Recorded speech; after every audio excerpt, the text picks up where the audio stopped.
Hi everyone, how are you? The first thing we're going to do is we're going to read this grammar for speaking tag questions together. And then after that, I'm going to tell you the rules for the grammar for the tag questions because this doesn't really say it the way I want to say it. And then we're going to do an exercise together.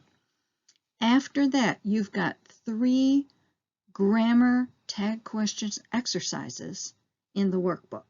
So pay attention because this is exactly like the workbook. You're going to want to see it until the end. So first of all, it says grammar for speaking tag questions. Tags are words that you can add to a statement to turn it into a question. If the statement is affirmative, now affirmative means true or yes, the tag is negative, which means false or no. If the statement is negative, the tag is affirmative. So it's going to be the opposite of whatever the statement is. If the statement has an auxiliary verb or a modal verb, use the same auxiliary or modal in the tag. And they give you an example here. We can do something about it. Can't we? Because can't is the opposite of can. So your tag question is opposite, and can is a modal. You aren't listening to me, are you? Again, aren't and are opposites, and are is part of to be, which is an auxiliary verb. If there is no auxiliary or modal, use the correct form of do in the tag. So any other verb, we use do. Those stories affect us less and less, don't they? She didn't like the gift, did she? Again, you can see the tags are opposite and they're both using the correct form of do. Tag questions can be confusing to answer.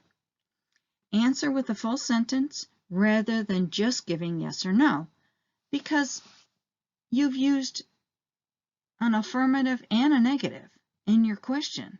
So of course they're very confusing to answer. So here's the example. I'm not late, am I?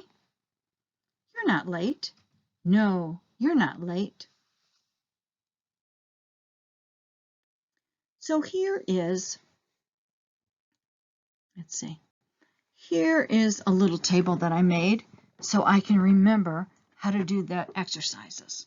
Now remember, the question tag right up there, they're going to be affirmative, negative. The auxiliary verbs in this exercise are be, have, and can, and I put will there too because it's important. All other verbs use do and don't, did and didn't. Are you ready? You're coming with us. Oh my, what is the tag that goes there? You are. Oh, you are coming with us. So it's not coming. The verb here is are, which is part of to be, so we know it's an auxiliary. And we're going to move it to aren't. You're coming with us, aren't you? And look at that. You're right.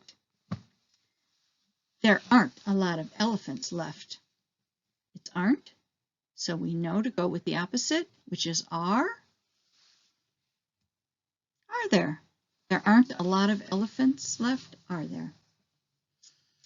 They haven't rescued the whale yet. Now here we have haven't, so we know the opposite is going to be have. It's raining. Now this is an it. It's still part of to be, so it's isn't it. Oh, did I say it? Is. It is raining, isn't it? Okay.